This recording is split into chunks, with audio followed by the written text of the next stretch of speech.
believe we're live. I'm going to double check. Assuming we are live. Legend of Genji. How much do you know about it? Literally nothing. But I only watch this. I know, I'm actually glad, even though like my YouTube channel is tiny, I can't even call myself small famous. I'm nothing. Yeah, I'm probably the only person that your YouTube channel gets recommended. So. Exactly, and with the tininess it is, I'm glad at least I had somebody know about the Legend of Genji. Oh, Yeah. I am live. I thought could we, and then I clicked off. Oh, could we? Okay. Now the thing is, Legend of Genji. Nothing against could we. Everything against could we? Well, of course, but yeah, nothing. Yes. You know what's funny though is I am literally live on Twitch right now. Because I'm doing that perma stream. Yes. Yeah. You know what's funny though is I am. Yeah. Although honestly, again, right now I switched my goal into a small goal of just 24 hours, just like do that before I go for the goal of 40 days of pure streaming to beat the stream record. Anyway, let's talk about this Legend of Genji. Well, yeah, I'm curious what you want to talk about. We were just talking about korra. Well, we'll discuss it all because the thing is, was Korra good enough to deserve a sequel? To me, that's the 100%, unequivocally, yes. Listen, in this day and age, apparently a lot of current shows are pretty bad. Although I heard good things about. Is Gravity Falls new? Like compared to Avatar? No, Gravity Falls is old. Gravity Falls is when Not old, it's like but from when I watched Disney Channel. it's not a new show. Okay, well here's the thing though. Wait, Tracy, have you heard of Avatar: Last Airbender? I've heard of Avatar, never watched it, probably never will. Oh my god, it is literally, Wow. you're literally missing out because, yeah, no. I don't like anime. It's not, it's American made cartoon, and it's literally the greatest American made cartoon of all time. I will debate that with anybody. There's no cartoon America has ever made. Okay, and then there's a second. Simpsons is better. I don't like anime, like you like The Simpsons, right? Like, it doesn't that seem contradictory? Yeah. Just, Tracy's racist, let's just go with that. Anyway. I can't be honest. Because The Simpsons is like just American anime. It's not, No. Okay. Well, anyway, no, listen. The main question is there anything, that is good, that is a cartoon right now? That's the $1 million question. No, right? nothing I've seen. I haven't been watching that anime lately. So. That's the $1 million question. Wait, let me hear. Is there new Attack on Titan? Okay, no, that's good. No, I literally, no, sorry, I was just double checking if I could hear you on YouTube, and I can, so that's wonderful. Okay, so now here's the thing. Legend of Korra.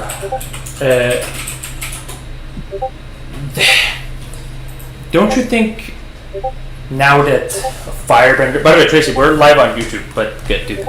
Don't you think now that there's lava bending, and water's got like this amazing blood bending, but although apparently like, it was only their DNA. They have Amon, like Noatok had like a very special DNA apparently.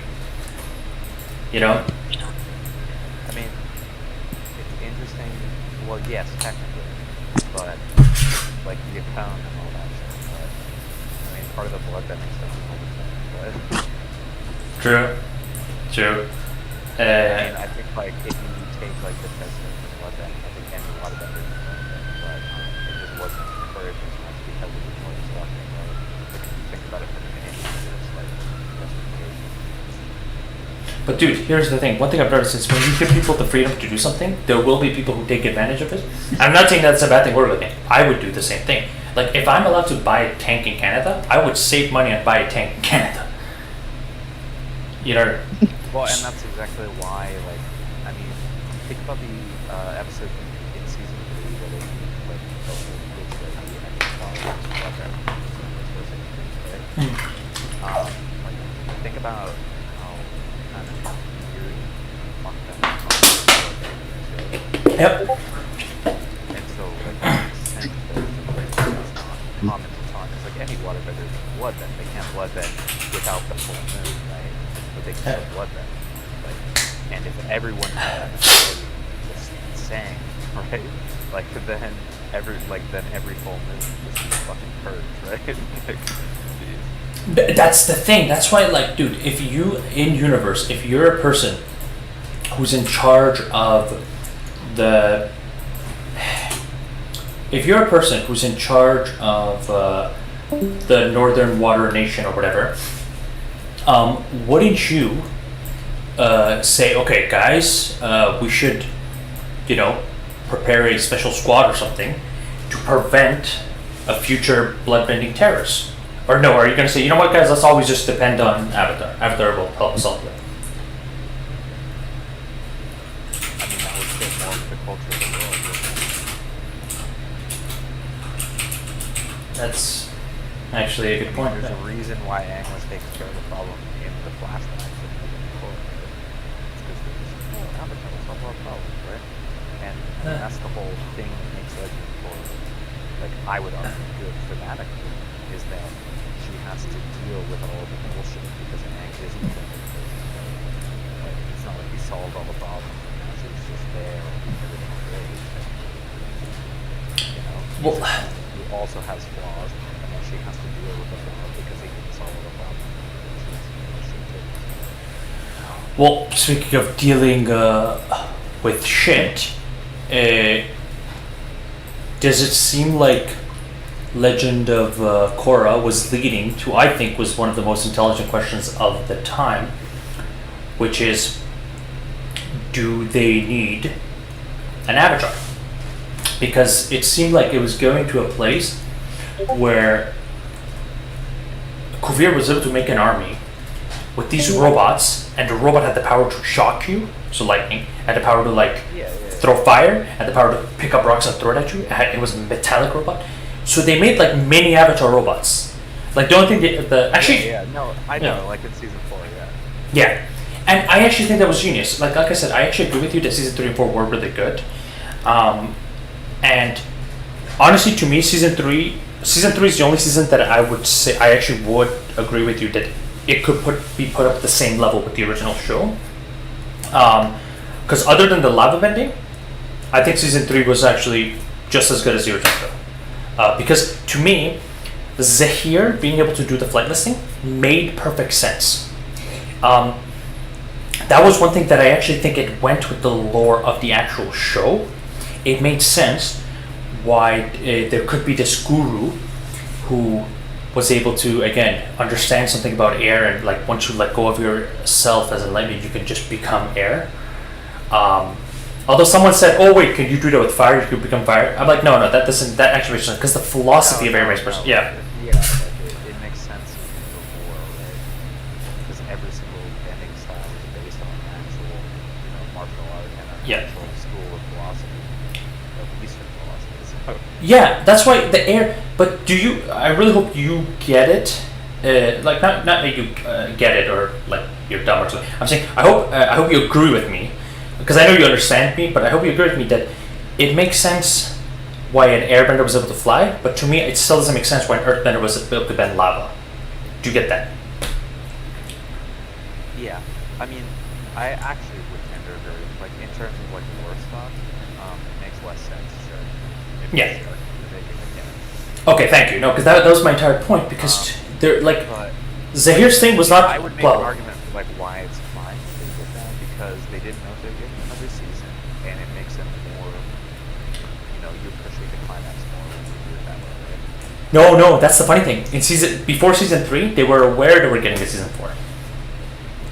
Yeah, I mean. That's the thing. Honestly, I don't remember. Like, I just remember watching it in the season when it came out, and like I was watching it all online after season 2. So.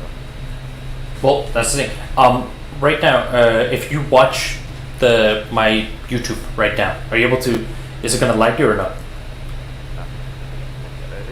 Okay, try it because I want to show you because the website of thelegendofgenji.com has a very fascinating thing on the lore, and apparently there's 8 nations now. Which that fascinating. They went from 4 to 8. Although one of them is the Earth. Again, like if it's set after Korra, I can totally see it. I mean, like think about how many cultures we have, assuming that the Avatar world is sized similarly, which I don't think it is. Like it's smaller, right? Like think about how long it takes them to cross the world, but Yeah. But even if it's smaller, right? Like in terms of actual area, like at the same time, like think about how many cultures we have, like in terms of per capita, right? Like density. Yeah. Like, and Avatar only having 4 is kind of weird. Well, that's And the thing. That's kind of the point of Korra is like modernizing it and like all these cultures starting to work together. So like, I don't know. I think that 8 idea is good. Oh no! I actually, you'd be surprised for me to say, even though again I hate Korra. I think this makes sense. Are you able to see the stream or no?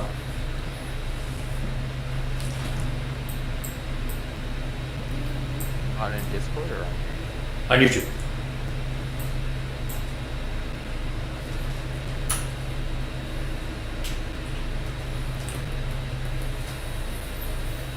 can you hear me? Yes, now I can. You can see the stream. Yeah. Okay, so there's the spirit world. Again, that's not really a nation, but makes sense. Okay, I mean technically we had that. Okay. You with me? Yeah, it does make you like. Okay, forget it. Don't watch YouTube. Forget it.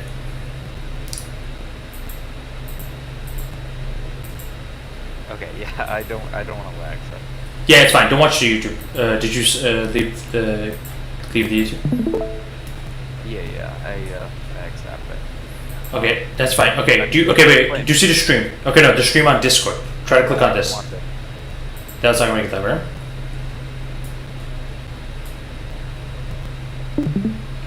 Yeah.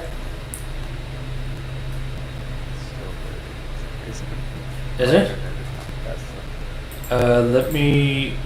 Oh wait, I know what the issue is. It's my fault. Better text for developers. Done. Now you should be able to see, right?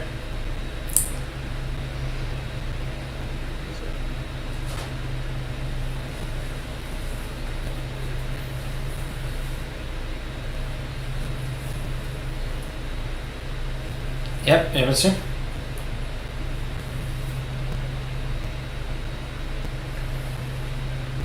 Wait! Oh my god. Dude.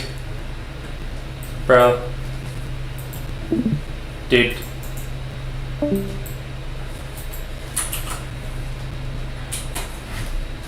I can never stream, you know. Anyway, it's fine. Okay. No. You're perfectly fine. Listen. I just sent you the thing. Just click on it and turn on your camera because that's the guarantee. Like you're not gonna like it all. So, yeah. Give me a second. Sorry. I was lagging the fuck out. So. Yeah, it's fine. Anyway, so I'm just gonna read this because people who are watching would be bored in the future. Okay, so here's the thing.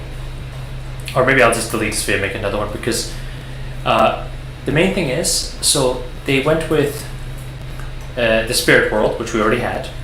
Then they went with the Northern Water Tribe, which we already had, but then they separated the North and the South, which actually makes perfect sense because it says the Northern Water Tribe is an independent state that covers the entire North Pole. Its power also covered the South Pole until the 100-Year War forced the Northern Water Tribe to lose contact with the sister tribe. The Northern and Southern Water Tribe culture split from each other over 100 years. The North kept its strict social structure and spirituality, while the South became more open-minded and progressive.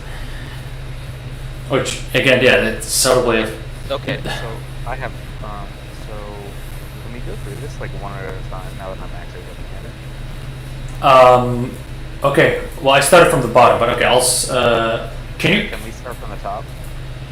Okay, well, the reason I didn't want to start from the top is because the very first one, Sandbenders, is the very first one I have an issue with. The Sandbenders, listen, the Sandbenders, in the original show and in Korra, the Sandbenders were never they were like under the Earth Kingdom, but they were always more rebellious, you could say, I guess. Because like, Sure. remember in the original show, the Sandbenders never said like, you know, we are allegiance to the Earth King, hail the Earth King. You know, it was never like that. But I'm pretty sure they weren't pro Fire Nation. S- Okay, so like culturally, I never had issues with the same videos. Like they come in perfect sense, right? Like I don't know, like it's kind of like Dune, right? Have you ever read Dune? No. Like with the Fremen people, like the desert people, you know, they do their own shit, right? like, and Yeah. their moral system isn't necessarily beholden to everyone else's. So like they can appear as bad guys or good guys, but they could be more individual choice. That is true. That is true. But like to me, I mean, like for me, like, the issue with this is better is more just that like you're literally just bending the dirt, and then why is that a skill? yeah, but wasn't it like sandbending wasn't ever something that's special though? Am I wrong? Yeah, no, it's not. It's not really special. And that was my whole point. Like, why is it very style with that? I mean, maybe the people in the world have inaccurate categories because sandbending is It literally is. no, but that's sand. So. Yeah. That's the thing. It was just a different type of Earth. I mean, listen, Earth has always been. Yeah. Actually, like now that I'm thinking about it, like I guess that the difference is cultural, right? Yeah, but do you think this cultural difference would become so strong that would cause them to become their own nation? I mean, yeah, like they live in the middle of a massive desert, probably over time. Depends on how much time you're talking about. Yeah. Well, okay, let me look at this. It says the Sandbender tribes are people indigenous to the Siwang Desert in the Earth Kingdom Earth Federation, split into several distinct tribes. Named for their special style of bending loose sand instead of solid earth, the tribes have adapted to the harsh desert environment by becoming nomads, traders, raiders, and scavengers. They travel across the sand dunes by sand sailors and guide them using the stars and the desert to do magnetism. Okay, here's the thing. None of this seems like they have any allegiance to a king or anything. Okay? Yeah. If we had something like this in our world right now, don't you think some nation would have attacked them? Yes, probably. Well, maybe not. Okay, so first we'll make the argument for maybe not, right? Which is, think about the Sahara Desert, right? Like that's our world equivalent. Yep. Okay? Yep. And if there was a tribe of people, right, like that was relatively large, like let's say this tribe, quote unquote, was like a Bible tribe, right? So it's like thousands of people. Wait, I don't understand why you use the word Bible. I don't get that. I mean, just because they use the word tribe, like a nation, tribe. Right. Okay. Anyhow, so like let's Yeah. say there was like thousands of people living together, like wouldn't people really care?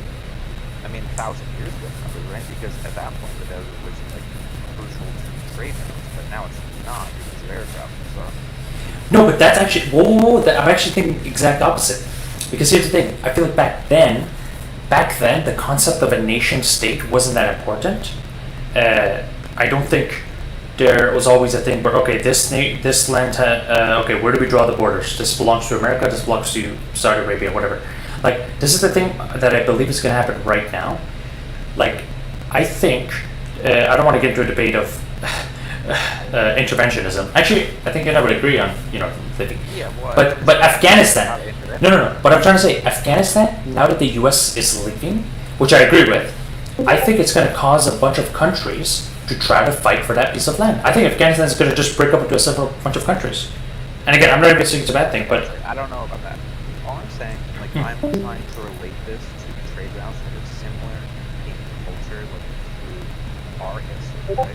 Right. So, if you want to look at it, like it's similar to the Sahara Desert in terms of trade routes that used to be really important, right? Right. To all of the African nations. right. Like, is it Congo Empire? I don't know. There's multiple empires. They were actually some of the richest in the world back in the day. Yeah. But Yeah. But anyhow, kind of digressing, but yeah, like I see like the desert avatar as analogous to like the Sahara Desert, that's really massive, and like their level of technology like doesn't permit until later on, obviously, like with the blimps starting in you know, the Last Airbender, and then in Korra, obviously they're more advanced. But in the Last Airbender, I think the sand desert kind of makes sense because like they don't really have the technology to police an area that large, right? Because, like I said, I take it as like a Sahara Desert analog. So. Well, that's the thing. Do you think, like, and I think that analog, right, is backed up by evidence from the show, because like, why else would there be such a like ridiculous push for the scientists, right, when they go to the library, right? It's like, oh, it's in the middle of the desert. Like, he talks to the desert up. Why would he do that if it wasn't massive, right? Well, yeah, but to me, the issue is, and I think you'll agree with me on this, is that when in season 3 Zahir broke up the entire Earth Kingdom, it made sense why it ended up being a bunch of chaos, a bunch of separated states. And then it also makes sense why a figure like Kuvira ended up appearing, trying to unite all the states. And I think that's a very basic human thing, is whenever there's chaos, people always beg for order. And exactly. And the thing is, I think for this reason, maybe this is going to be the conflict in the show, but for this reason, I think the fact that the Sandbenders are leaderless, there's definitely going to be a crafty politician who's going to be like, maybe this people leader. Sure. And I would enjoy that. Okay, then that's possible. Like, I think what you're describing is Hegelian dialectics, right? Can you explain that? No, I don't understand what you mean. So basically, like, Hegel had a theory, Hegelian dialectics, right? Yeah. Which is basically, like, there's ideas that are always at war. Like, this is a really bad explanation, but, like, go read it, please. But, I will. yeah, basically, there's theories that are at war, and whatever the war is, right, like, one of those ideas ends up winning the war of that dialectic, right? It's kind of like the way that you described it is kind of like an argument writ large on society, right? Like you could see a dialectic in like the current culture war or something like that, right? Yeah, well, definitely is. But he argues that those things are actually good, and that's how we move society forward, because, you know, there's a element of synthesis at the end, right, where you take the good parts of both ideas. Oh. Like a little bit of an optimistic interpretation, but yeah. Well, to me, as long as it doesn't end up as a civil war, it always is a good idea for the dialogue to keep going. You know what I mean? Sure. Yeah, that's why I guess I'm a fan of Hegel now. I'm not sure. Go read him. Okay. I'm probably purporting him in a more positive light than he actually is. Okay, fine. But okay, let's go to the next one. The Ocean Folk. Do you want to read this one, or should I? Go ahead. Yeah, if you can read through, just because I don't know, like, I don't want to click off. Okay.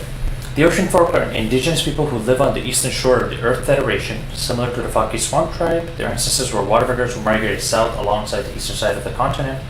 They married earthbenders and became an integrated society, mixing northern water tribe and Earth Kingdom traditions together. Okay, this, huge problem. If this was a real thing, Aang would have known about it. Aang would have 100% visited them while he was trying to go to the North Pole. Remember when they left the South Pole? 100%. If he knew about he knew about the Ocean Folk. If it was real, this is clearly something they recently made up. This one is the one that actually just pisses me off because you with me? Yeah. No, I was rereading it to make sure that I had the facts right. Yeah, because here's the thing. If you read, I don't know if you're okay with me. Did you read the comics they made that is before Korra and after the show? Yeah, like the Search, I think. The Search? No, well, the first one is the Promise, and then it's the Search. The Search is the one for his mom. You didn't read the Promise? I didn't read the Promise then, because I read the one about his good mom. That's the only one I read. Okay, do you mind if I spoil the Promise for you? I mean, if the Search takes place afterward, it's probably spoiled already. Sure, okay. The Promise is basically, it's about Zuko telling Aang that, listen, if I ever become a tyrannical dictator like my father, please, I want you to promise me that you're going to finish me. That was the promise, okay? like that's what the promise was. But the main point of the promise, which I think was actually a great comic, was about how the United Republic, you know, the whole fifth nation, how that became to be. Yeah. And it makes perfect sense because this is what happened. Aang was visiting, you know, because after the 100-Year War, there was a bunch of colonies, right? Just because you beat Fire or Zuko doesn't mean all the colonies, everyone's free, okay, everyone on Zuko, we're free. Obviously, just because you kill Hitler doesn't mean, you know, everything's good. You gotta, like, fix all the damages, right? Although this is like Hitler with 100 years, because this was 100 years of occupation, right? So the early Earth Kingdom colony apparently had a completely integrated society. So there was Fire Nation soldiers and Earth Kingdom people that were like married and they had babies and they had like, you know, interracial babies and all that, and it was actually really nice. Like the way they described it, like here's what happened. Aang went there, and Aang said, "Okay, all Fire Nation, you know, get out." And then there was this little girl whose dad was Fire Nation and her mom was Earth Nation, and she was like, "Hey, what do you mean? Why are you telling my dad to leave?" He was like, "Don't worry, little girl. We're here to rescue. You know, the war's over. Everyone's." But she's like, "No, I don't want my dad to leave. Yeah, what do you she's mean?" like, yeah, like, fuck that. I don't know. She's like, "What do you mean? I don't want my dad to leave." And he's like, "What do you mean? Oh, he's a Fire Nation. You know, this is your land." She's like, "No, he's my dad. You know, I was born here, and I'm both nation. You know." And it was a beautiful thing, and even for Aang, it was like... Yeah, it's almost like culturally socialized. Yeah, exactly. Even Aang was like, wow, wait, someone could have, you know, a parent from other nation? You know what I mean? And the way they described that, it was really nice. It literally, it almost seemed like that little girl was the first interracial baby of the whole universe. And so... Yeah, which is really weird. But. No, but it makes sense because think about this. Like there was, a whole world of just four nations living, side by side. Yeah, the only thing that makes that even somewhat feasible is the geographical layout. But Yeah. you really don't think that there aren't hella Fire Nation, Earth Nation babies, right? No, you know what? You're right. Maybe there was more. But I'm saying in terms. There's 100 years of war that you don't think that some of the soldiers fucking know going around raping people. No, you're right. But well, first of all, hers wasn't rape. Hers was voluntarily. You know what I mean? Yeah, I'm sure it happens both ways. I'm just saying, in general, No. there's 100 years of occupation here. Some bad shit's gonna happen in that section, and Yes. and good shit's gonna happen too. But people are gonna go together. Right. No. All that makes sense. However, I'm saying this whole ocean folk thing in this website. They're saying this culture always existed. This is a culture of earthbender. Yeah. Well, This doesn't make sense. Aang would have known this. They said East Coast, right? East Coast. Yeah. So unless in this show, where on the East Coast, right? Because Republic City is the East Coast of the Earth Kingdom, right? It's like the northern East Coast of the Earth Kingdom, if I remember the map right. no, Republic City is more in the middle because I'll show you. If you remember the map, the Fire Nation is like the west. No, like if you remember the map, the Fire Nation is the west, and then the Earth Kingdom is right on the east. Literally, the first Earth Nation colony was actually the first place that you'll land if you come from the Fire Nation to invade the Earth. Yeah. So it's the middle. I had it backward. Yeah. Yeah, you did have it backward. Yeah. It's west instead of east. Yeah. So the thing is, to me, I was okay. I was always okay with Republic City being the first. I mean, being the fifth nation or whatever. The fact that unless they're saying the ocean folk is a new thing, like after Korra, then okay, I'll accept this. Okay, so I don't have a problem with that. So a couple of questions, right? Yeah. First, when, did they visit that area? No. Never. Exactly. So that, that makes it plausible that those people could be visiting this whole time. However, if they're saying these people existed since Aang, there's no way Aang would not have known about this. Well, yeah, not have known, but sure. Okay, he knows about them. But why would he just mention it randomly in exposition in another show that's not relevant, right? No, he would, because Aang literally at the first season, they visited a bunch of random cities. They visited Kyoshi Island, they visited some random blue village. Not necessarily random states, they were trying to go in a direction. No. I'll literally show you. For example, the fortune teller. I don't really want to be rude to anybody who loves visual, but let's be serious. The fortune teller was kind of City episode. It's not even a shit. Well, it wasn't that bad, but the point of that episode, it was more of a world building episode. You can call it even filler episode. It wasn't. It was just showing Aang like visiting all the villages. Aang knew about a lot of the world, and so if this ocean folk thing or this whole ancient tribe, Aang would have definitely visited them first. And in fact, Aang. Oh no! And actually, I just thought of another thing. In the comics, Aang wouldn't have been shocked to see a girl that has a Earth Nation mom and a Fire Nation dad. They're like, oh, this is just like the ocean folk. Never mentioned. Again, this definitely sounds like they just pulled this out of their. Again, unless they're saying this is a new thing. Sure, and I'm not disagreeing that they pulled it out of their ass. Yeah. Things that like the in-universe justification seems to make reasonable sense, right? Because just because Aang like is the Avatar, like yes, later in his life he probably visited it, but like during the original show, like why would he have visited that area, right? Well, because until he found out about the comic, Aang was never, or the comet, sorry, he was never that serious. You know, he was never like, yo, let's go master it. Yeah, he was like, yo, let's go visit. I mean, like it would have happened during the first season because that's when they were kind of just jumping around. So Yep. like different goals. Yep. But like, I mean, again, like I said, look at the map, right? Like they're kind of going up the western side of the main Earth Kingdom continent, right? Right. Yeah. This is it. They're on the East Coast. Okay. I'll double check this then. You might.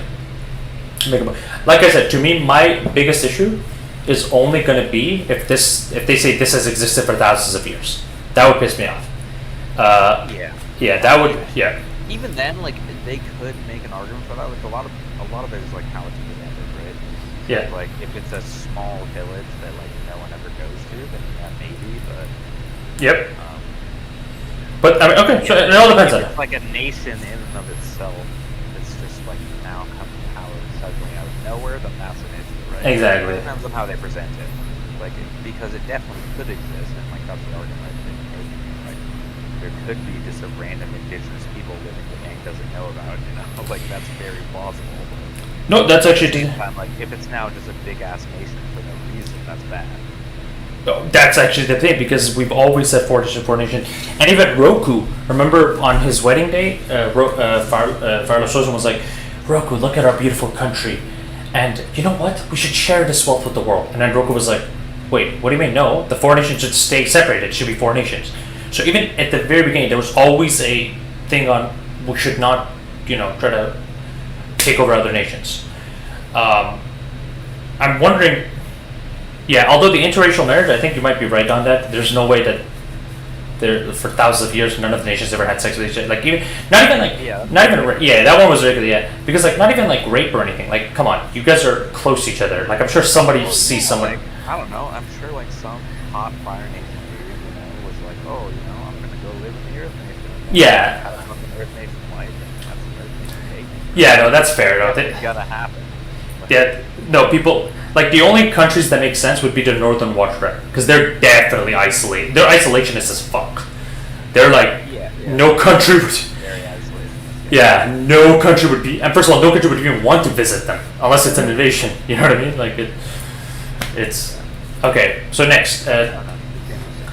So this next one is pretty much from the original show, the Earth Federation. So they pretty much changed the Earth Kingdom to Earth Federation. The Earth Federation, formerly known as the Earth Kingdom, is a huge country covering an entire continent, and it has the largest population in the world.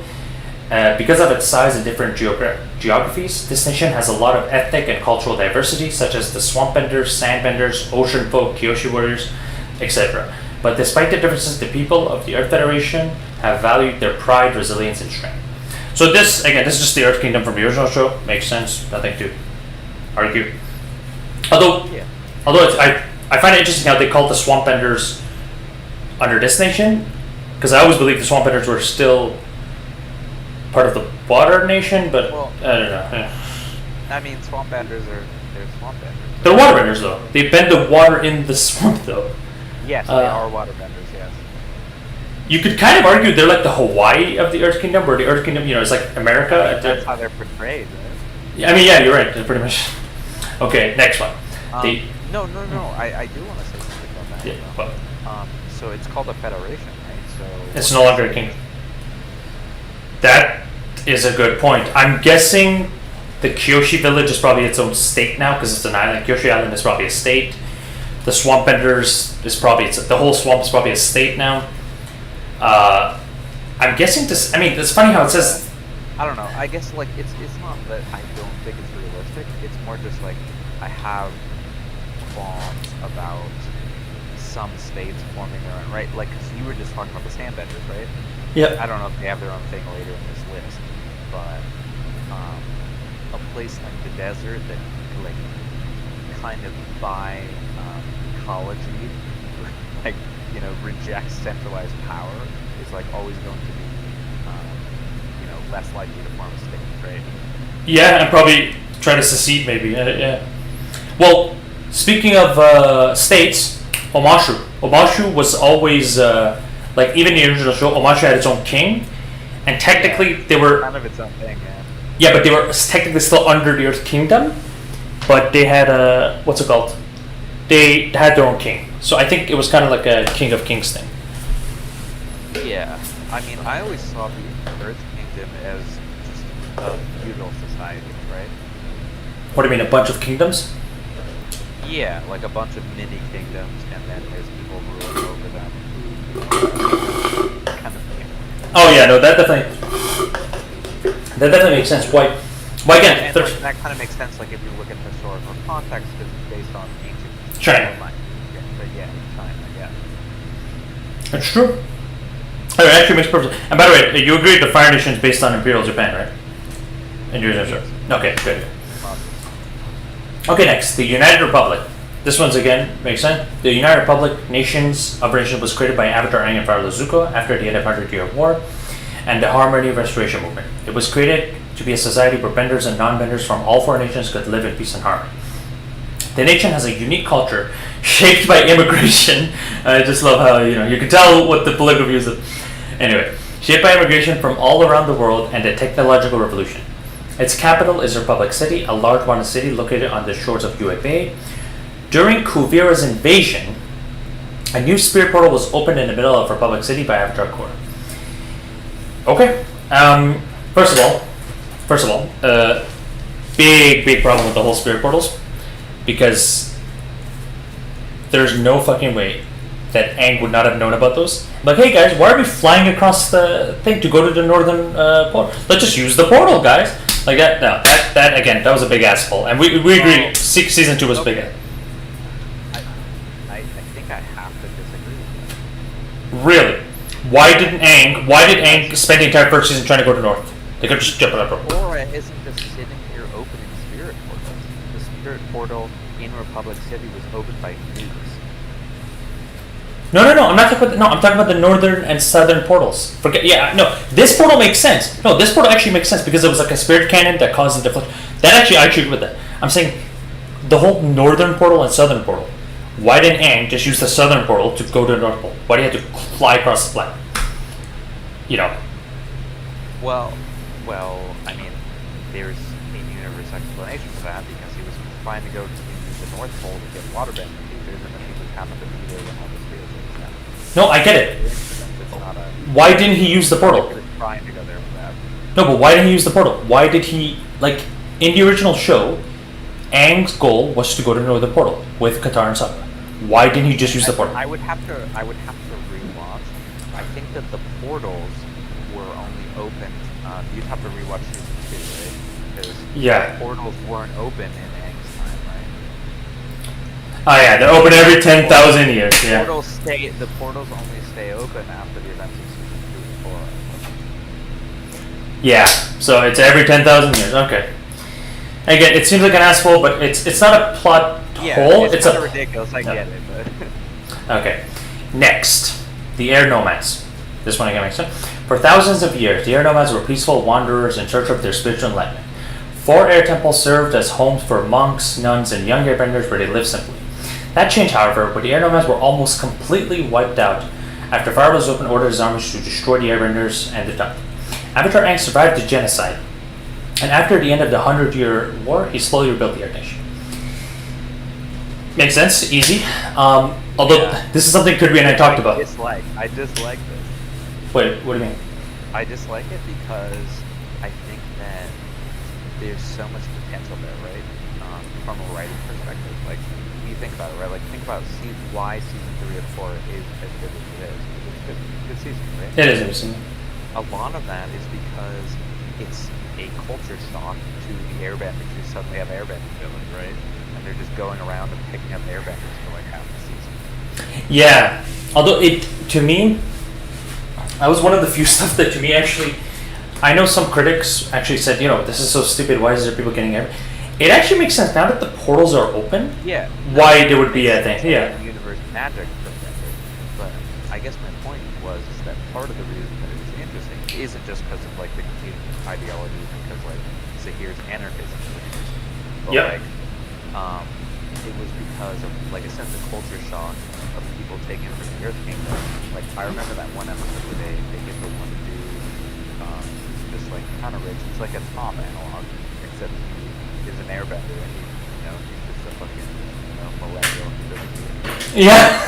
Yes. Good commentary there. Like that's a I remember that being fun, but like I said, like that whole culture stuff, like someone coming in and trying to tell you, oh, you're an airbender now, and like that means all of these things.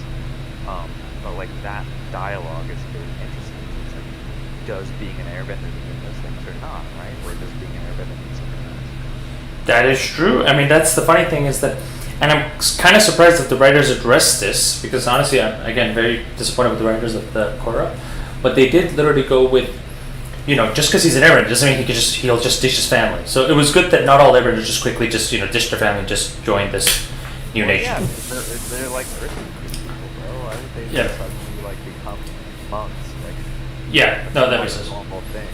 Although one thing Kudwi told me, and I actually agree with him, he said he was worried if they suddenly have all 4 air temples full of airbenders, even if it's 50 years after Korra.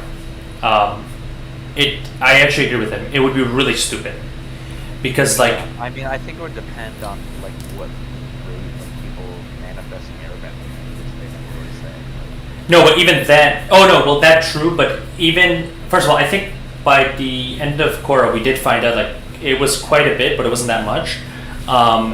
But here's the thing: the whole even the Jews, Hitler killed like 6 million, right? Even did you know only by 2015 the Jewish population finally reached the same as like pre-World War II? So by 2015, it is.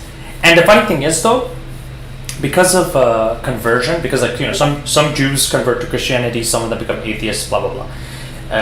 In terms of that, there is still less Jews than World War II right now, but only because of conversion. Because some Jews converted out of Judaism. But if you just want to go with the ethnic Jews, the number caught up. So I think it's dumb that if an airbender genocide happened, that it took Korra and 50 years. Oh, all the air nations, they are repopulated. That would be really stupid. Like that would. Yeah. No, I mean I agree that that's stupid, like from our plot perspective. But I mean, this universe has magic in it, and the reason that people are getting airbending powers is because of spirit portals. So like I said, it depends technically. Those numbers depend on how many people are really getting airbending powers. If you kind of judge it based on season 3 of Korra, then yeah, I would totally agree. Well, yeah, that's what I mean. Okay, next, the Fire Nation. Pretty easy. The Fire Nation is an independent state located on a series of volcanic islands. For over 100 years, the Fire Nation was an aggressive colonial power controlled by the Fire Lord. Under the rule of Fire Lord Sozin and his descendants, the Fire Nation wanted to spread its culture around the world through force and domination. They committed genocide against the air nomads, nearly destroyed the southern water tribe, invaded Ba Sing Se, and took control of some Earth territory to create their own colonies. Pretty basic. But they don't do that anymore, right? Well, no, obviously not. They're just saying what the brief history of what the Fire Nation is. And I think what they're kind of saying is because of the fact that they invaded Ba Sing Se, I think the invasion of Ba Sing Se is kind of what caused... Well, actually, no. The invasion of Ba Sing Se was not what caused Kuvira to get power. It was actually Zahir who caused... Zahir, yeah, killing the earthquake. Which was a pretty brutal scene for a kids show. I actually respect it. Yeah, suffocating her, yeah. Okay. Fire Nation is still Fire Nation. Which, little thing, but... Like I said, I like that from a political perspective, because the anarchist comes in and, you know, assassinates people, and then the anarchism that he tries to create is then replaced by fascism, right? Like, Makes a lot of sense, yeah. Actually, speaking of the Fire Nation, the thing is, the Fire Nation is always fucked. Like, not the Fire Nation, the Earth Nation, sorry. Like, even before the whole 100-Year War, the Earth Kingdom was always a little bit corrupt. And, you know, remember, Qin the Conqueror, he was the one who was he wanted to, like, take over the world and stuff. And then even after the 100-Year War, the Earth Kingdom, again, under, like, in Korra's time, the Queen is still corrupt and powerful, the poor are still poor. That, and after all, I'm glad they did that. I'm glad they didn't randomly say, you know what, now that the whole 100-Year War is over, Earth Kingdom is still corrupt. It took, like, it took the whole anarchy and then back to fascism and now to a federation. Earth Kingdom is, like, I would love to see, what I would love to see is, like, a plot talking about, because you, earlier, you equated the Fire Nation to Imperial Japan, right? Yeah. So I would love to see a plot that equates the more updated Fire Nation to post Modern Japan. Yeah, Yeah. exactly. Which is crazy because they don't fucking talk about it. They just pretend it doesn't happen, right? Like that it never happened. Like, Dude, you know, oh, you're right. Like, they deny genocide and stuff? Ooh. yeah, no, Japan literally does that to this day. So. Oh, but okay. Yeah, love that idea. But the thing is, I was also thinking of, remember in season 3, or season 4 of Korra, where Korra literally asked the Fire Lord, the female Fire Lord, which, by the way, I actually don't have a problem with that. Even though I do have a problem with some female stuff, I don't have a problem that Fire Lord is a woman now. That's like it's Zuko's daughter. Yeah, granddaughter. Granddaughter. Yeah. So the thing is, when Korra asked the Fire Lord, like, hey, you know, can you bring up the Fire Nation army to, for us to fight Kuvira? And she said no. I actually like that because logically it makes sense. The Fire Nation was already in so much war. Yeah. Yeah, she's like they kind of become isolationists because it's like, yeah, We had kind of like ourselves and stuff without getting a lot of shit. So yeah. So they're like, don't worry, Korra, we'll protect our borders, but we're not going to be involved in another war because let's be serious. Everyone's like, there goes the Fire Nation, another war. It's like it makes sense. Yeah. I would actually. I would like I said, I would like to see that evolution of from acknowledging it to just pretending it never happened, like 50 years down the road. Yeah, I agree with that, but what I was thinking, they're also kind of like post-Nazi war Germany, because Nazi Germany was kind of similar, where they actually tried their hardest not to send soldiers to any of the like Afghanistan war, Iraq war, Libya. Like listen, America, Britain, and Poland, they sent soldiers to Afghanistan, to Iraq, to all these, like, the whole post-Cold War wars. You know what I mean? Post-Cold War, like the wars that happened after the Cold War. But Japan, like Germany, still didn't, and I feel like that makes sense. I would see like Fire Nation is kind of like that. We're like, we don't want to randomly be like, I get it. Al Qaeda's bad, ISIS is bad, but it's Germany. We don't want to be involved. Like. Yeah. Definitely. Yeah. I mean, a lot of times, like, if you think about it, like a lot of these countries kind of act like people, right? Like, if you did a bad thing, you're gonna, deal with guilt for a while, right? Yeah. Anyway, next, the Northern Water Tribe. The Northern Water Tribe is an independent state that covers the entire North Pole. Its power also covered the South Pole until the 100-Year War forced the Northern Water Tribe to lose contact with its sister tribe. The Northern Water Tribe culture split from each other over the 100 years. The Northern kept its strict social structure and spirituality, while the South became more open-minded and progressive. Makes sense, we saw it. That's the most straightforward one so far. And then the Southern Water Tribe. The first time I saw this, I was like, wait, why is the Southern Water Tribe separated? And then I realized this. The Southern Water Tribe. Season 2 of Korra. Civil War. Yeah. I literally forgot about that. But yeah, the Southern Water Tribe is an independent state covering the South Pole. During Avatar Aang's time, the Southern Water Tribe nearly became extinct due to Fire Nation raids. With the aid of their sister tribe to the north, the Southern Water Tribe was able to rebuild after the end of 100-Year War. However, a century of cultural changes between the North and the South eventually led the Water Tribe Civil War in 171 AG. I think 171 AG is, I think, 171 years after the 100-Year War. Wait, no. After genocide, right? After genocide! Oh, yeah, okay. That's actually makes sense. So 171 AG. Avatar Korra ended the war and declared the Southern Water Tribes independence. It's kind of funny. It's kind of like this, like the whole U.S. Civil War. The South just becomes independent. So we have a USA and a CSA. There's a United States of America and a Confederate States of America. Yeah, well, I don't know. I mean, I don't think those views are equivalent, but... Oh yeah, I know. I agree. The South of U.S. had better be okay.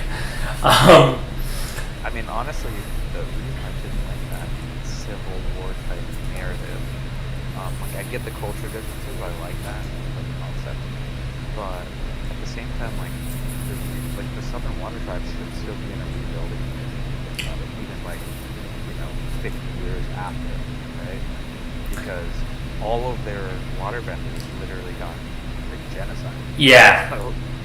So like they still shouldn't have any waterbenders unless there's like a large interchange north and south. Well, now that the portal's open, the north and if anything, right now this should be the opposite, because now that the portal's open, they could just quickly jump from north south, north south, north south. Well, that's not how the portals work. You don't just go. Oh, they closed it. Oh yeah, she reclosed it. Yeah. Well, and like you go into the spirit world, you have to find your way all the way through to the portal. Well, that's true, but I'm saying like remember, Korra literally opened a portal, and that's how the Uncle Unalaq was able to just bring his soldiers to the south. That's how the Civil War happened. Yeah, which doesn't make a lot of sense. Right. I'm just saying. No, well, I mean, like again, to me, I just hate the concept of the portals, but it makes sense that they could quickly just come to the south. Bring their entire military just because of the portal. Yeah, I mean, for me, like the portals should be portals to the spirit world, like not directly connected to another place. Yeah. Anyway, next. This spirit world, the last nation. So actually, if we do a quick count, 1, 2, 3, 4, 5, 6, 7, 8 nations. Spirit world actually would be the 9th nation. So we have 9 nations now. Okay, I mean, that's probably less than what would actually happen. Well, the spirit world. Long before the Avatar, the spirit portals were open and allowed to easily travel between the physical and spiritual world. At this time, humans were fewer in number and reliant on lion turtles for protection against angry spirits. With the exception of the ancient air nomads, most humans were afraid of spirits and tried to avoid contact with them. Yeah, I just hated the concept that everyone lived in lion turtles. But yeah. This is all based off the beginnings, the episode part 1 and 2. Which, what's funny? At the time, I loved that episode, but after like reanalyzing, rewatching, I'm like, wait a minute. Yeah, the lore quite a bit. It does. Have, experience. Because the first waterbender was the moon spirit and the ocean spirit. The first firebender were the dragons. The first airbenders were the badgermals. There was never lion turtles for this shit. You know what I mean? Like, yeah, like it's just lion turtles bestowing different bending powers on people. Yep. But anyway, based on this, there seems like there's 9 nations. Although if we include this, there's 8 nations. So we went from 4 to 8. In terms of increasing the number of nations, I think as time goes forward, we do become more nations. Because if you literally look at the last 200 years of human history, after the Napoleonic Wars, I think Switzerland was made, and I think Belgium was made, and then there were still a bunch of kingdoms, the Ottoman Empire, the Ottoman Empire, the Russian Empire, the Austro-Hungarian Empire, and then after World War I, those separated, and then after World War II, again, a bunch of new countries. Like, did you know no new country has been made? And then... Yeah, no, I did hear that, which well, South Sudan. South Sudan was made in 2015. Yeah. Aren't there some new countries in Eastern Europe, Southern Eastern Europe? Controversial. Yeah, Kosovo. So, I think logically, it makes sense why we went from 4 to 8. I just hate... Actually, you know what's I'm surprised? They didn't declare Thing independent. Remember that metal city in Korra? That metal city with the... Yeah. That's that. Well, whatever. But you know what I'm talking about. Like, isn't that a new nation now? Because the Metal City, they're not under the Earth Kingdom. Well, yeah, they said they were, and then they got conquered affected Europe. Oh yeah, they did. So maybe they're a state now. Maybe they're a state under Earth Federation. That was like the halfway point of season 4 where it got fucked up by nuclear and the one. Yep. Yep. So to me, I thought they would. I mean, maybe they're just a bunch of states. I mean, there's a federation because I would have thought they would have declared independence. Like the Earth Kingdom. Honestly, the Northern Air Temple. Remember, during aang, the Northern Air Temple had a bunch of refugees living there, and this was a whole thing with aang. Yeah, they had all the people with the gliders and stuff. Yeah, and then The dude made the blimps, like he really got me there. yeah, and then aang was like, "Oh, this is bad. They're disgracing my culture." But even by the end of the episode, aang realized, "Wait a minute, these people, they need a place to," and they're not disgracing the culture. They're just continuing. I mean, they're kind of changing it, but still, like, he was like, maybe. But I mean, yeah, like they're not airbenders, so they're not necessarily going to do what airbenders do. But yeah, but exactly. But they're kind of like building the. They're trying their best, you know. Yeah. So if anything, I thought the Northern Air Temple would kind of secede, and I don't know. I don't think they would. I don't know. Maybe. Fun interpretation of that is like think about how the Fire Nation those ideas that are based on airbenders. Like I think that the critique in that episode is more like, you know, should the firebenders have actually genocided the airbenders? It's kind of a stupid idea. Benefiting each other. Yeah. Although again, he genocided them, not for this. I know they kind of. Yeah, try and kill the Avatar. Yeah. Right. But anyway, speaking of the Avatar, does the world need him? Like at this point, like here's the thing. Aang's opponent was hard. Because Aang's opponent, Aang hadn't mastered the 4 elements, and he had to face the Fire Lord during he had a super power up, right? He had a power of 100 suns, so it's common, right? Yeah. So, okay, it makes sense. Korra's opponent was hard because, again, this was an insane bloodbender. In season 2, her opponent. Which one? Yeah, I was gonna say, sorry. Her first season, because at the beginning it was just like every season was a new, because they didn't think it Like I was. said, for me, like every season of Korra, like we were talking about Heck, or like all like a Yellow dialect, right? Like every season, Yeah. a miniature of a Yellow dialect. No, but what I'm trying to tell you is, your opponent has to be able to fight with the fucking Avatar. And, okay, the first season, makes sense, it's a bloodbender. Avatar's gonna have a difficulty. Second season, it's the evil spirit, it's Satan. Okay, the Avatar's gonna have difficulty. Third season, it's a guy who pretty much is the greatest airbender of all time. He achieved something that only Guru Lahima achieved. Okay, makes sense.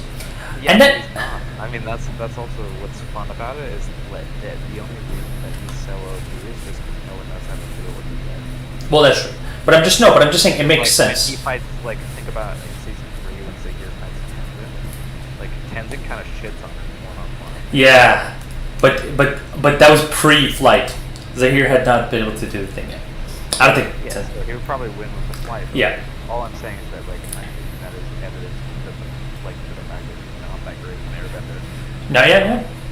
He's just like, you know, up with the time in terms of the flight shit, and like no one really knows how to deal with that. Yeah. No, but my point is again, he had something huge.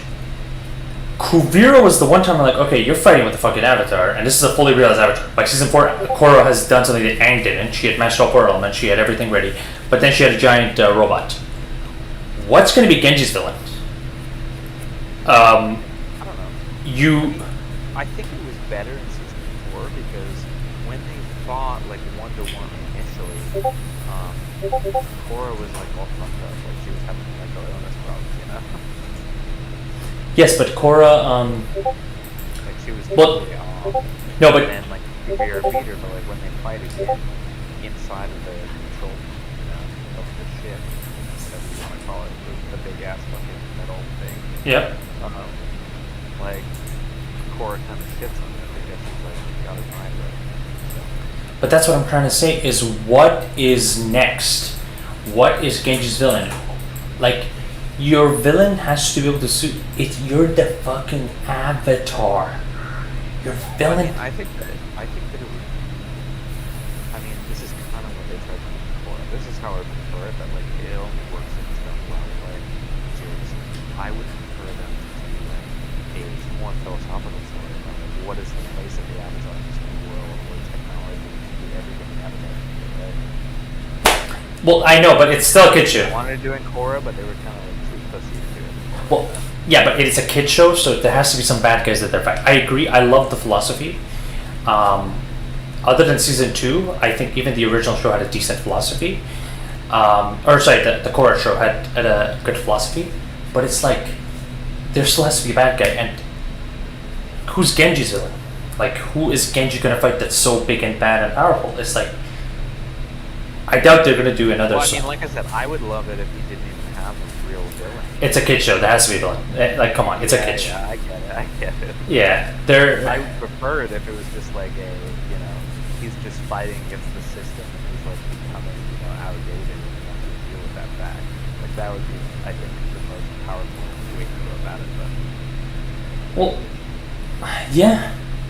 I mean, there's also an idea of what if the Avatar is the bad guy, but I don't think that can ever happen because the Avatar is always the person. yeah, they literally like in Korra, they literally like, the Avatar draws their powers from Bravo, like they can't possibly. Yeah. Even though again, personally, I don't even think Bravo was a good idea. Oh no, I totally agree. Because Yeah.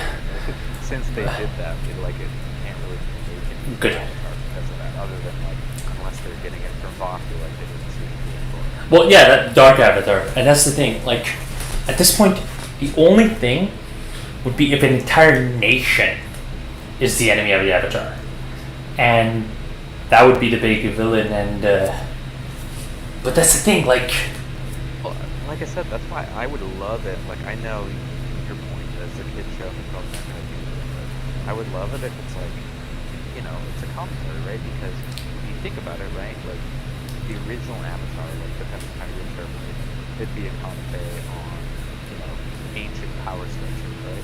yep, And then Korra could be like a commentary on more modern power structures, right? Because you have like pretty, like, some people do something, but like, you know, normal modern ideas, like as all of course villains, right? Like, you know, you have like you have anarchy, like you have fascism, you have all that stuff, right?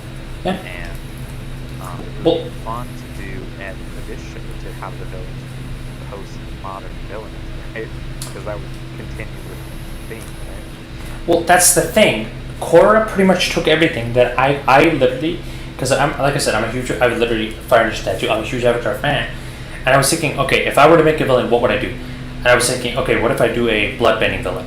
They did that. I was thinking, what if I do some big evil spirit villain? They did that. I was like, what if I do a non-bender villain? Again, that's kind of the first one. He was a bloodbender and kind of a non-bender villain. I was like, okay, fine. What if I do some new Combustion Man? Remember Combustion Man? They literally made a Combustion Man squad. Like, it's Combustion Man with Zahir and the armless lady, you know? Like, they literally... Yeah. So, I legit... Kuvir is the only one that I never thought of anything. But, like, to me, every villain that as a fan fiction person I thought of is a villain that they did. Because I literally thought of, again, they should do a big spirit villain. They did. They should do a bloodbending villain. They did. They should do a super powerful bender villain. Kind of Zahir's idea of like just becoming like to have like a Combustion Man in his team. He's got a Combustion Man in his team. He's got a lava bender in his team. What's left? With an idea here. Okay, go ahead. I'm excited. So, okay, this is what I would want. Mm. Right? It's got a new avatar, like, they're still relatively young like Korra. This is kind of like what Korra wanted to do, but didn't do it so well. Mm. I would love for the villain to be the establishment, right? So, like, basically, you know, like, let's say there's like a head of police or something in the city or wherever the show's set. And then they're basically telling the Avatar that the Avatar has to adhere by their rules, right? Of their sovereign nation, blah blah blah, nationalism stuff. And like, you know, the Avatar can work through that, like it's Genji in the show, like, you know, he or she could work through that. like try and reason through why they're right, and then they continue, and then it's like I would like the first season to be like them realizing why they're wrong, because like what they've been doing kind of this season is opposite to the will of the people, and that power structure is actually helpful, right? That's what I would like. Wait. Sorry, because when you said that, I literally. No, like it's No. as the villain, except it's not actually the villain, because basically like a whoever. Genji's a guy. Is it he? Yeah. So basically, like he is putting up his thing to fight because these power, these power structures, like in terms of democracy, are getting in the way of him doing what he wants to do with the Avatar, and he thinks that's the right way to go about it, right? Mm-hmm. But at the same time, it's probably objectively the wrong way, right? If you think about it. I mean, yeah, like it's the whole Batman concept is. I mean, I get it. Batman's a good idea, but should we have someone taking the law into their own hand? You know what I mean? That's a whole. Yeah, exactly. And like I would like to do something similar with the Avatar, right? Like, because you're the Avatar, and since the show's from his perspective, like he can go in and be like, like okay, like I'm the Avatar, I gotta fix shit. Mm-hmm. Like, I would like there to be multiple instances of like him, you, right? Like, Yeah. not really realizing what the actual issues are, because like he doesn't have the full perspective. And then like his enemy ends up actually being, a force for good, right? And he just doesn't realize it. That's what I would. I mean, I like that, but this. And then like as a concept, you could move into a season 2 with him being like, once he realizes that like the enemy that he thought was the enemy is actually kind of a good guy, he could then go into questioning like the role of the Avatar in a more modern world. That's. But again, you're not giving me a bad guy. Well, no, like I said, you can have a bad guy be like, the head of the Republic, or whatever it is. Wait, like the head of like the police people? Yeah, and so like you think it's like. But he'll ass will be kicked easily. You know what I mean? I'm just saying like there's no power for him, so Avatar will kick your ass easily. Well, yeah, but like, I don't know. I would like him to be like, I don't know, like somewhat revolutionary, I guess, just because it's like you said, he can only fight like at a certain point. The Avatar can only fight like a whole nation. So like you have a whole police force like chasing after him with multiple people. Yeah, you're right. I guess that'd be the closest villain, because metal benders were always like very tough. So if it's a whole, I don't care if it's like a whole like army of firebenders, the Avatar will kick their ass. But you're right, a whole army of metal benders, maybe it'll be a little. Like I'm just thinking about it from like the phase that a lot of people go through. Like I've been thinking about this for like fighter and stuff. But, Okay. people go through a phase where they really, really distrust institutions and like Yes. doesn't do distrust institutions, but it would be interesting for the character for them to be like, okay, I'm the Avatar, like I'm more important. Yeah. yeah, like me being the Avatar gives me moral power, kind of thing, and then having that trope like turned on its head is kind of fun. Oh no, 100%. I agree with you. So your idea is great. Again, I'm just looking at it from a more child perspective. Is who's the big baddie that I have to fight? That's the thing where. But your idea is actually really good, and honestly, I think maybe that's what they'll go with. Although, I clicked on the nations. I'm kind of like, because Korra kind of tried to do that and they failed miserably. So. Oh yeah. No, but okay, I clicked on the nations, and there's a whole. Every single thing on the nation has just a specific section about LGBTQ, and this show is going to be very LGBTQ oriented, because like every section, so I clicked on the Sandbenders. There's a whole explanation on what the Sandbenders are, what they do, blah blah blah. We can talk about that in a different video, but it's how do they feel about LGBTQ people? The Sandbender tribe believes your life is your business, while some may not understand or totally agree. At the end of the day, you don't turn a man away from the campfire no matter what he loves or who he loves. Okay, makes sense. Sandbenders being pro-LGBT. Okay, and then the ocean folk. Again, just specific section on LGBT. The ocean folk are very accepting LGBTQ plus people. For example, they consider transgender twice blessed individuals as important as spiritual advisors to the tribe. Okay. I mean, mean, there's some historic context in that. Sure, but I don't like that. Just because you're LGBT. Wait, no. Just because you're tranny doesn't mean it qualifies you for a job. Just because you're transgender, okay, now you. No, I totally agree with that. But what I'm saying is that, like, in the past, there have been a lot of instances of third gender people, whatever they, the society considered them as. The natives, yeah. Mysticis, right? Right. Okay, I wasn't aware of that then. There's a pretty long history. I don't think that like something like that is. I'll check. Okay. Next, it says the Earth Federation. The Earth Kingdom has been the slowest to accept change. Kaya from the Third Force. Despite Avatar Core's best efforts, the ruling class of Bosnian Age still enforces traditional societal norms. The nation struggles with conflicting views of LGBTQ plus people. Okay, the Earth Federation doesn't support that. Okay. Yeah, it's probably a little much. Okay, and then let's see the United. The previous one makes sense. This one not so much. But next, the United Republic. I like to call them the Fifth Nation.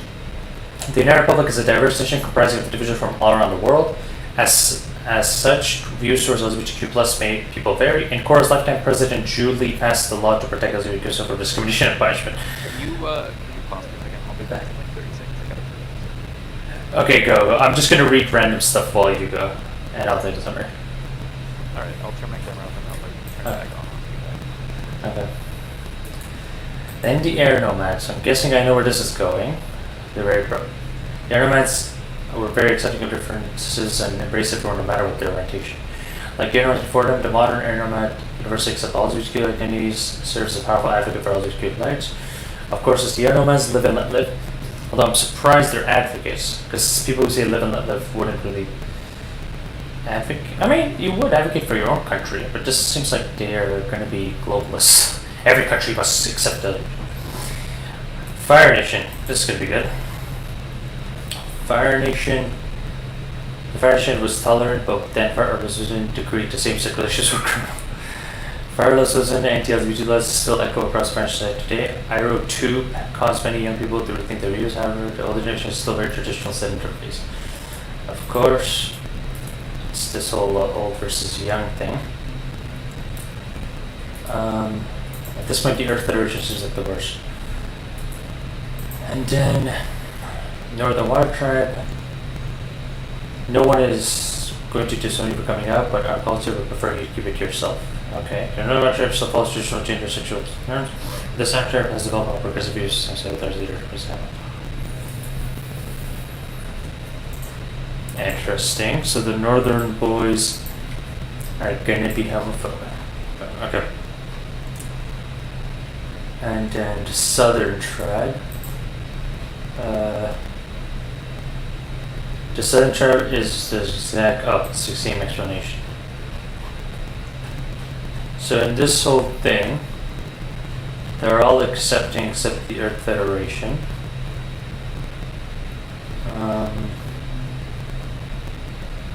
And you see, spirit.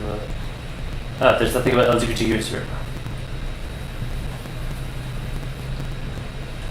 Interesting. So it seems like. Let me go back to the sound and there's the. And Kepler and afterwards the martial arts was first afterwards movement. Okay. Since economics, shammers get hammered, most of the tradition to sometimes understood from others to read is shameful, the especially between senators, representatives from outside the Newsroom, some are not usually welcome by others because of the social aspects. These are bandits. Yeah, it seems sandbenders will be probably the gypsies.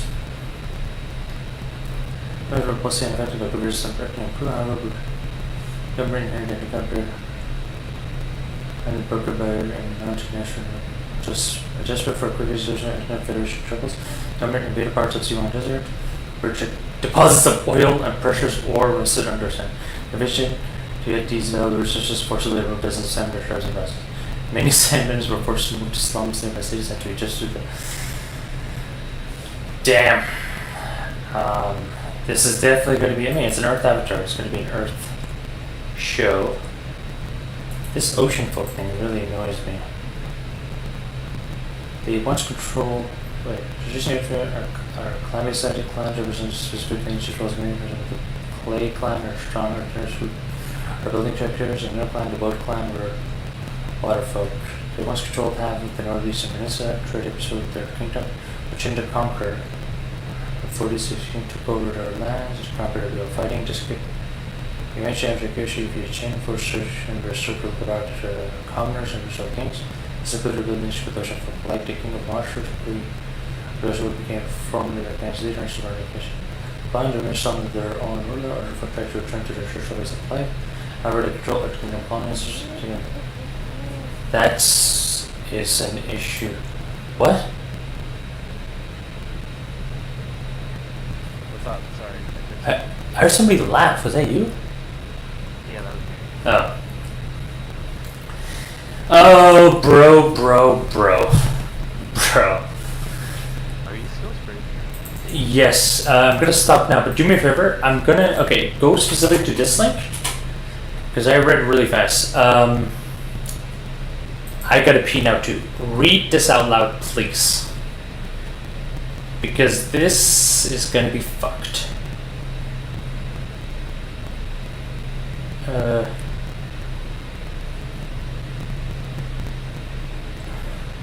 You see it? I sent it to you. Yeah,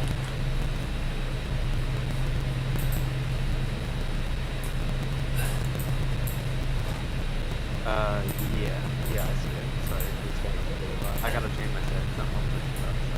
I'm gonna read out loud. Okay. This is gonna suck. The ocean folks. By the way, this is definitely gonna be an Earth-centered show. Can you hear me? Yes, I can. It's gonna be Earth. I mean, the avatar is an Earthbender, so it's gonna be Earth-centered show, but Okay, so very. The ocean folk are the indigenous people who live on the east shores of the ocean. Like the foggy swamp, their ancestors were waterbedders who migrated south from the continent. They married earthbenders and became an integrated society, mixing living water tribe and earth traditions together. Additionally, the ocean folk are a clan-based society. Thick banding lineages and will okay, that kind of makes sense. For example, the Clay clan are earthbenders who are charged with building structures in their floating state. Another clan, traditional fisher folk, they're bending fishing to their territories. Who once controlled half of the northeastern peninsula. Okay, what? Remember, I gotta look at the map, but who once controlled half of the northeastern peninsula and traded peacefully with the European states, the Qin the Conqueror and the 46th Earth King took over their land. Okay. Fighting decimated their population, eventually Avatar Yoshi defeated Qin and forced the Earth King to restore political power to commoners and other kings. Which I guess makes sense for Mashu, but this included rebuilding relations with the Ocean. Mashu, yeah. Only recognized the leader and support of the all of the leaders taking over the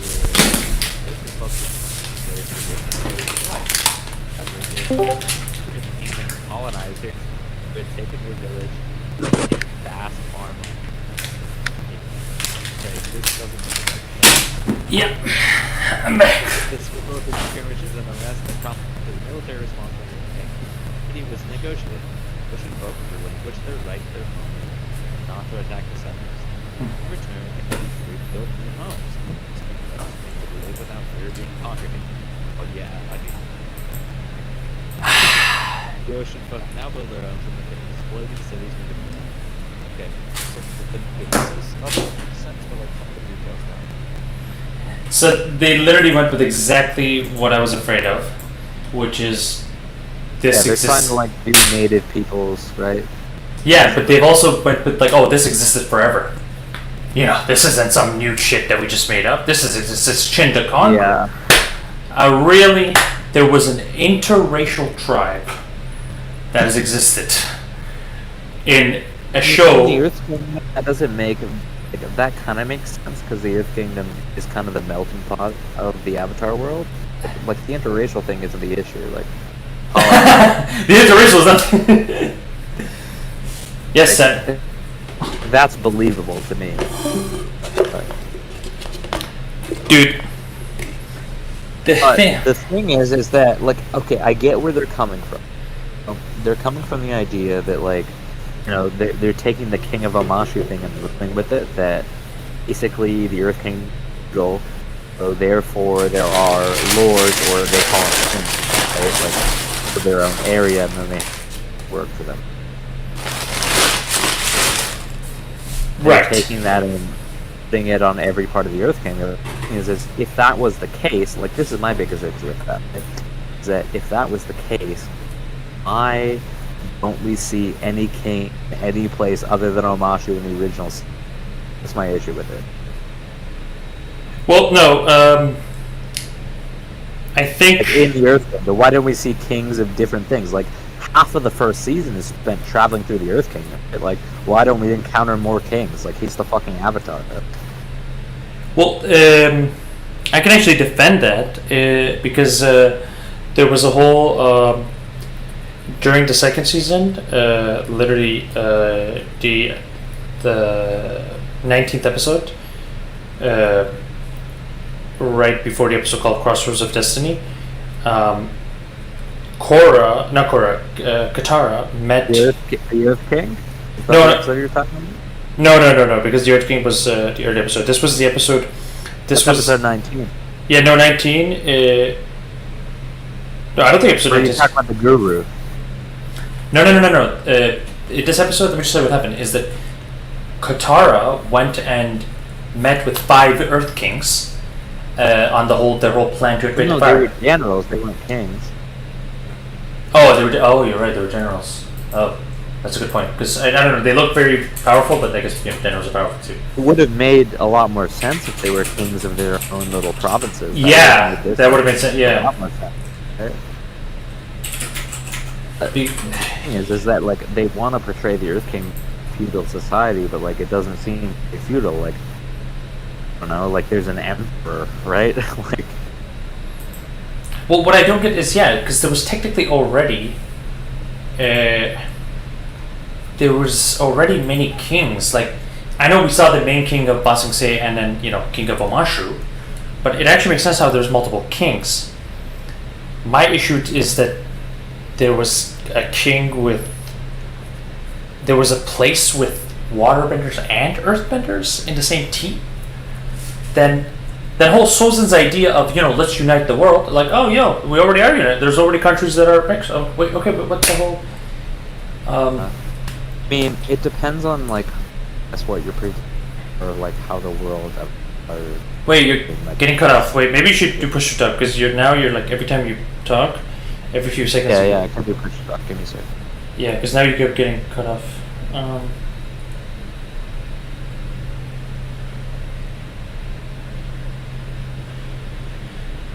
I don't know, it's just they literally went with this always. Okay, is this better or no? Yes, it is. Okay.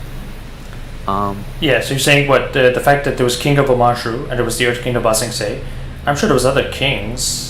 Yeah, I mean, you would assume that, and that's what they're playing on for like this is that there's a king of the ocean people or whatever. Yeah, but you think the original Northern Water Tribe with their But strict traditional? I agree that it kind of like okay, so like what they're doing makes sense, right? Like as someone who's tried to write stuff in the past and still does, like it makes sense from a plotting perspective, but like that doesn't necessarily mesh with the world building that you've already done, right? That's the issue here. Yeah, they already built. Yeah, exactly. Like you can definitely make an argument for that happening, but like would it really happen based on what you've already shown, right? Like that's the issue. It's like based on what you've shown, especially in the first series, it's like that probably wouldn't happen. But at the same time, it definitely could happen, and like you could make an argument for it happening, right? And that's the $1 million question. Is to me, again, the main thing is you could. To me, I just keep referring to the comics. I'm sorry, and I really didn't read it. But to me, it's like when Aang saw that little girl. Well, like I said, I read one of them. But No, I know, but I'm just saying the whole how the Republic saved it. When Aang saw the little girl, he was shocked that we're like, wait a minute, your dad is Firebender and your mom is Earthbender. Like, oh my god, and you're like, he was shocked almost at the concept of an international. And I'm not saying she wasn't probably the first one. You're probably right. There was probably some. Village, some like, guy like from, I said, yeah. if you think about it, there should be a shit ton of people like that. Well, I mean, But realistic. at the same time, like they don't portray it that way. So like, I don't know. There's a disconnect here between what they're trying to do and what they've already done, I guess. Right, no, and that's the thing. Like, to me, Aang was shocked, and sure, he was shocked, but there probably was already many interracial babies. However, my issue is with the fact that there's a whole nation of interracial babies. Then why was Aang shocked that there was one over there? You know what I mean? Like, that to me is the big issue, is that there was already a nation full of interracial babies. So why are you shocked at this one? You know? Yeah, I mean, I think I like am more sympathetic to that plotting than you are. Like, You are. I don't know. Like, I think that. I mean, why would Aang have a reason to go and visit their little area? Come on, he visited a bunch of areas. Sure, and like maybe later on, like when he's an adult, but like in the original show, like it makes sense that he would never visit those people because they don't fucking matter, right? True. I'm just, I mean, it makes sense. There's multiple Earth Kings. Although, the king of Ba Sing Se was always the Earth King. You know what I mean? Bumi was just king of Omashu, while he wasn't the Earth King. You know, grammar matters here. I mean, you know, like there's a lot of Iranians in the server, and I've been teaching them a little bit of English. A lot of English, actually. The word the doesn't exist in Farsi. Okay. What? Yeah. But like, because here's the thing: the word "the" is a different word when it comes to different situations in Farsi. We haven't, because I think Farsi probably has more words than English. I could be wrong, but like in Probably, yeah. in every different context, the word "the" is a whole different meaning and it's the same. I mean, honestly, like if you want to be honest, that's the same in English, but you just have to interpret what it means. That's true. I know the English. That's actually like, even though English is an easy language, I think that's like one of the few stuff makes it hard because. But here's the thing though, like Earth King, it was always like, oh, you know, King of Omashu, the Earth, you know. I mean, they never said the. I'm gonna rewatch the whole show. They never said the when it comes to King of Omashu. They're like, oh, that's King of Omashu, you know, Bumi, King of Omashu. But whenever they talked about the Earth King, that was King of Ba Sing Se. That's the Earth King. You know, he's not just some random king. He's the. Yeah. Well, I mean, like I said, like analyze the governmental structure, right? Like it's a feudalistic society. Like he's the king of the, you know, nation, and all of these what they call kings in the show, I guess, apparently, like King of Amashu or whatever, are actually just lords, like in our feudal structure. That's true. They are, and that's why even I don't know if who was the. I know it was May's father.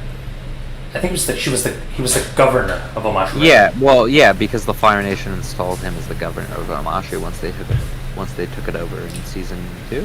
Yeah, they did. But they never called it Lord of Omashu, but that's not the Fire Lord. Yeah. They just have different terminology, but like at the center of the structure, it's a feudal structure, right? Like whether or not they call them kings or lords is irrelevant. Like that's what it is. It's a feudal, like the Earth Kingdom is a feudal society in the original.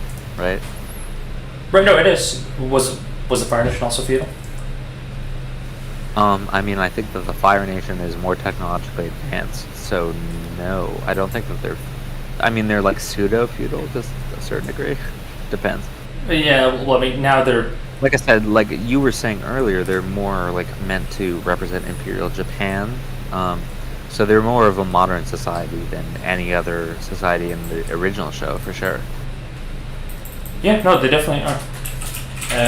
But either way, thank you for joining me here. It seems, call me a crazy conspiracy theorist, but it seems like this is going to be a very just LGBTQ center show, because while you were in the washroom, I did a brief check, and on every nation there was just a section just for LGBTQ, and out of those nations, it seems that the Earth Kingdom is the only one that discriminates. And again, I get it. It's an Earth avatar, so I get it how this show is going to be centered around an Earth villain. Yeah, it should be. But yeah, so the Earth avatar, the Earth Kingdom is the Like only I said, I would prefer the villain to be the institutions themselves, but We shall see. But either way, the Earth Kingdom is the only one that discriminates against LGBTQ, because it says all the other nations are okay with LGBTQ. It says the Fire Nation just has the old people are against it, the young people are for it, but the system seems free. And yeah, well, I mean, if you think about it, right? Like, think about the original Avatar, right? Like, I think that the Earth Kingdom is the most backwards of the nations in terms of their structure, right? Yep. Like, the air nomads were anarchists, right? Like, I wouldn't say that. I would say they're more nomadic. I wouldn't say whatever. anarchists. Because they do their own thing. No, have you heard of gypsies? Have you heard of gypsies? Yes, of course. Yeah, so gypsies aren't necessarily anarchists. They're more just like, move with the flow and the wind, Yeah. All I'm saying is, like, I don't know, airbenders do their own thing regardless, but that's the only people you could argue. But, like, in terms of the Earth Kingdom structure, like I said, they're feudalists, and, like, all the other nations in that world are more advanced than them in terms of structure, so... That's true. They are. But I'm just saying, it's funny how... Sorry, what the hell is this? It seems like... again, the Fire Nation just says old people hate it, but it seems they're free. The Northern Water Tribe still has rules. So Northern Water Tribe is still anti-LGBTQ. And all the other countries are super free, pro-LGBTQ. Yeah. So it's just the Earth Federation. The Northern Water Tribe definitely would be. Yeah, so it's just Northern Water Tribe and Earth Federation. So I'm calling it right now. The villains are probably going to be from there. And maybe it's the structure. What do you think? Yeah, I mean, I think that that's probably a good prediction. I'm not going to disagree with it. Whether or not I think that's like what's best for the show is a different question, but yeah, that's probably going to be the case. All right. Do you have any